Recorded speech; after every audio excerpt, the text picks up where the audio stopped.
स्वागत है स्टूडेंट हमारे चैनल पर। हम आपके लिए लेकर के आए हैं कक्षा 10 विज्ञान की कार्यपुस्तिका। उसको शुरू करने जा रहे हैं। लेकिन स्टूडेंट, इससे पहले हम आपको बता दें कि हमने अपने चैनल पर क्लास सेकंड से लेकर के 8वीं तक 9वीं तक के सारी कार्यपुस्तिकाएं, विषय गणित, हिंदी और इंग्लिश, जो कक्षा 8 तक आपकी कार्यपुस्तिकाएं, वो सभी के हल हमने अपने चैनल पर डाल रखे हैं। और इसके अलावा 9वीं की जो कार्यपुस्तिकाएं हैं उनके भी हल हमने अपने चैनल पर डाल रखे हैं। तो स्टूडेंट्स, अब हम शुरू करने जा रहे हैं क्लास 10 की विज्ञान विषय की कार्यपुस्तिका। तो सबसे पहले देखेंगे इसका कार्यपत्रक नंबर 1। कार्यपत्रक नंबर 1 में रासायनिक अभिक्रिया एवं समीकरण पाठ दिया हुआ है। और प्रश्न नंबर 1 है, रासायनिक समीकरण की परिभाषा लिखिए। तो रासायनिक समीकरण की परिभाषा हम लिखेंगे, किसी रासायनिक अभिक्रिया के प्रतीकात्मक निरूपण को रासायनिक समीकरण कहते हैं। प्रश्न नंबर 2 है, अभिकारकों व उत्पादों को संक्षिप्त रूप में लिखना क्या दर्शाता है? शब्द समीकरण। प्रश्न नंबर 3, द्रव्यमान संरक्षण का नियम लिखिए। उत्तर है, किसी अभिक्रिया में क्रियाकारकों का कुल द्रव्यमान एवं उत्पादों का कुल द्रव्यमान बराबर रहता है, अर्थात द्रव्यमान में ना तो वृद्धि होती है और ना ही कमी होती है। यही द्रव्यमान संरक्षण का नियम है। प्रश्न नंबर 4 है, रासायनिक समीकरण को संतुलित करने के लिए किस विधि का प्रयोग किया जाता है? तो रासायनिक समीकरण को संतुलित करने के लिए हिट एंड ट्रायल विधि का उपयोग किया जाता है। प्रश्न नंबर 5 है, बुझे हुए चूने का नाम व रासायनिक सूत्र लिखिए। तो बुझे हुए चूने का नाम है कैल्शियम हाइड्रोक्साइड और रासायनिक सूत्र है CaOH का होल ट्वाइस। प्रश्न नंबर 6 है, निम्न समीकरण में कौन सी अभिक्रिया का प्रकार है? तो यहाँ अभिक्रिया दे रखी है CuSO4 + Zn बराबर ZnSO4 + Cu। तो यहाँ हम स्पष्ट देख पा रहे हैं ये विस्थापन अभिक्रिया है, क्योंकि यहाँ पर Zn ने CuSO4 से Cu यानी कॉपर को विस्थापित कर दिया है। इस तरह से आपका ये कार्यपत्रक नंबर 1 खत्म होता है। अब हम शुरू करने जा रहे हैं कार्यपत्रक नंबर 2। पहला प्रश्न है, संगमरमर का रासायनिक सूत्र लिखिए। तो संगमरमर का रासायनिक सूत्र है CaCO3, जिसको कैल्शियम कार्बोनेट कहते हैं। प्रश्न नंबर 2 है, दीवार पर सफ़ेदी करने पर चमक क्यों आ जाती है? तो स्टूडेंट्स, दीवार पर सफ़ेदी करने पर चमक इसलिए आ जाती है कि जो कैल्शियम हाइड्रोक्साइड वायु में उपस्थित CO2 के साथ धीमी गति से अभिक्रिया कर लेता है और दीवारों पर कैल्शियम कार्बोनेट की एक पतली परत चढ़ा देता है, और कैल्शियम कार्बोनेट के निर्माण के कारण ही दीवारों पर सफ़ेदी करने पर चमक आ जाती है। प्रश्न नंबर 3 है, ऊष्माशोषी एवं ऊष्माक्षेपी अभिक्रिया में क्या अंतर है? उदाहरण दीजिए। तो ऊष्माशोषी अभिक्रिया में ऊष्मा का अवशोषण होता है, जबकि ऊष्माक्षेपी अभिक्रिया में उत्पादों के साथ में ऊर्जा यानी ऊष्मा निकलती है। उदाहरण हम देंगे, CH4 + 2O2 बराबर CO2 + 2H2O + ऊष्मा। तो इसमें ऊष्मा निकल रही है, यह ऊष्माक्षेपी अभिक्रिया है।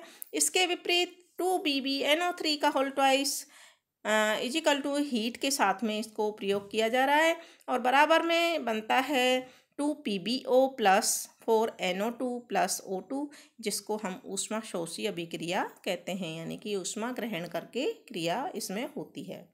प्रश्न नंबर 4 है, श्वसन एक ऊष्माक्षेपी अभिक्रिया है, स्पष्ट कीजिए।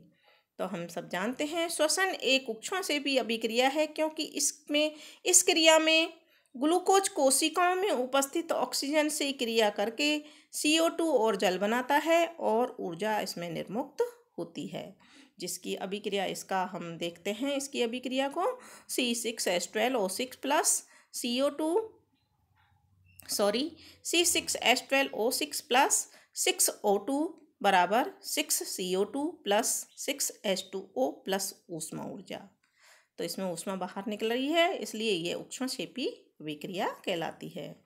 प्रश्न नंबर 5 है, फेरस सल्फेट में क्रिस्टलन जल के कितने अणु होते हैं? तो फेरस सल्फेट में 7H2O होते हैं, तो 7 अणु जल के होते हैं। प्रश्न नंबर 6 है, फोटोग्राफी में किस प्रकार की अभिक्रिया होती है? विक्टन अभिक्रिया होती है, जिसमें दोनों अभिक्रियाएं हम यहाँ देख रहे हैं कि 2AgCl बराबर 2Ag प्लस Cl2, और दूसरी अभिक्रिया है 2AgBr equal to 2Ag plus Br2। प्रश्न नंबर 7 है, विस्थापन अभिक्रिया में होता है, क्या होता है? अधिक क्रियाशील कम क्रियाशील को हटा देता है। इस तरह से आपका ये कार्यपत्रक नंबर 2 कंप्लीट होता है। अब हम देखते हैं कार्यपत्रक नंबर 3, जो भी रासायनिक अभिक्रिया एवं समीकरण से ही लिया गया है। प्रश्न नंबर 1 है, संक्षारण किसे कहते हैं?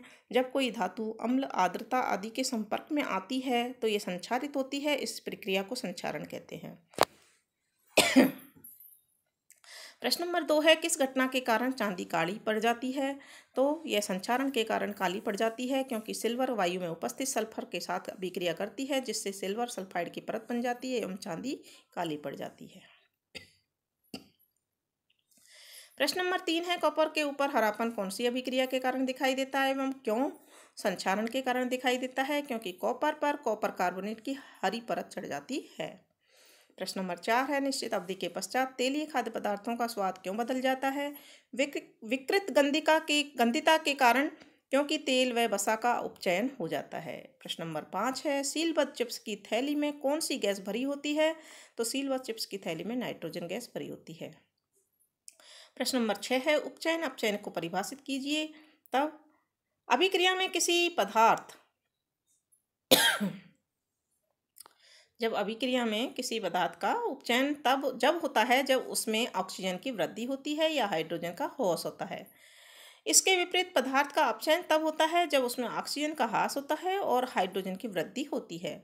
इन अभिक्रियाओं को उपचयन अपचयन अभिक्रिया कहते हैं। प्रश्न नंबर 7 है, अवक्षेप क्यों प्राप्त होता है? जब कोई पदार्थ जल में अघुलनशील होता है तब अवक्षेप प्राप्त होता है। इस तरह से आपका ये कार्यपत्रक नंबर 3 भी कंप्लीट होता है। इस वीडियो में हमने कार्यपत्रक नंबर 3, कार्यपत्रक नंबर 2, कार्यपत्रक नंबर 1 यानी कि 1 से 3 तक के कार्यपत्रक देखे हैं। इसी तरह से आगे के कार्यपत्रक भी हम आपके समक्ष लेकर उपस्थित होते रहेंगे। इससे पहले आप हमारे चैनल को अगर आपने सब्सक्राइब नहीं किया है तो सब्सक्राइब करें और दोस्तों के साथ शेयर करें। वीडियो को पूरा देखने के लिए धन्यवाद।